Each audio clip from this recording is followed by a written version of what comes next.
আর একটু পিছনে যায়, যারা ছবি তুলবার একটু পিছনে আসেন, যারা ছবি নেবেন একটু পিছনে আসেন।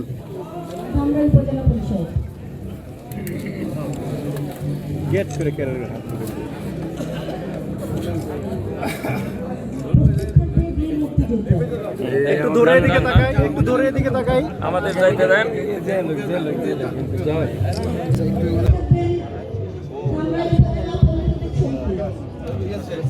ঠিক আছে।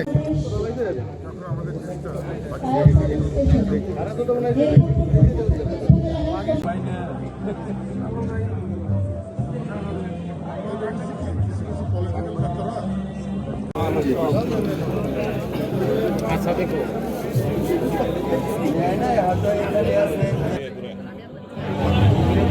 এদিকে তাকাও।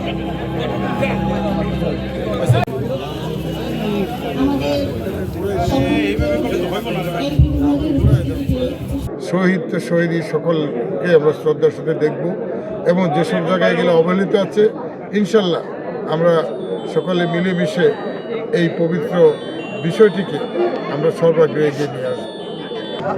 পাকিস্তান নামক একটা দেশের একটা প্রদেশ ছিল, সেই প্রদেশের আমরা যারা ছিলাম আমাদের মায়ের ভাষা ছিল বাংলা, আর পশ্চিমাদের ভাষা ছিল উর্দু। পশ্চিমা সেই শাসক গোষ্ঠী জোর করে চাপিয়ে দিচ্ছিল যে উর্দু ভাষাই হবে রাষ্ট্রীয় ভাষা, অথচ সংখ্যায় আমরা অনেক বেশি ছিলাম তাদের থেকে। তারা ছিল 3 কোটির মতো, আমাদের বাঙালি ভাইয়েরা ছিলাম আমরা 7.5 কোটির মতো, 7 কোটির মতো হবে। এমন অবস্থার মধ্যে জোর করে আমাদের উপরে চাপিয়ে দিচ্ছিল, আমাদের মায়ের ভাষাটা কেড়ে নিচ্ছিল। তারই কারণে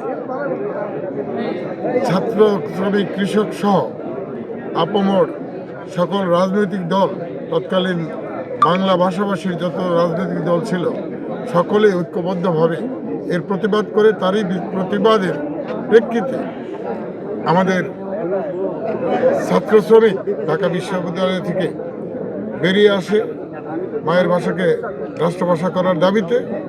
সেই স্বৈরাচার পাকিস্তান সরকার সেই সময়ে নির্মম অত্যাচার, অর্থাৎ আমাদের বেশ কয়েকটি ভাইকে তারা শহীদ করে এবং তারা গুলিতে নিহত হন। যেমন আমাদের বরকত, জব্বর, সালাম সহ প্রায় আমার জানার মতে 5 জনের ভাই আমাদের শহীদ হন এবং তাদের রক্তের বিনিময়ে, তাদের আত্মার বিনিময়ে কিন্তু আমাদের এই তৎকালীন সময়ে বাংলা ভাষাটি রাষ্ট্রীয় ভাষা হিসেবে স্বীকৃতি পায়। সেই কারণেই আমার মায়ের ভাষা, আমাদের মায়ের ভাষাকে আমরা যেমন শ্রদ্ধা করি, পাশাপাশি আমরা শ্রদ্ধার সাথে স্মরণ করি আমাদের ওই শহীদ ভাইদেরকে, যারা আমাদের মায়ের ভাষার জন্য জীবন দিয়েছে এবং পৃথিবীতে আমাদের মায়ের ভাষাটাকে প্রতিষ্ঠিত করে দিয়েছে। আপনারা জানেন যে 21শে ফেব্রুয়ারি এখন সমগ্র পৃথিবীতে এটা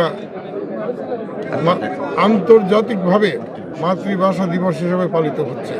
সেই কারণেই আমরা আমাদের সেই শহীদ ভাইদের প্রতি শ্রদ্ধা জানাই।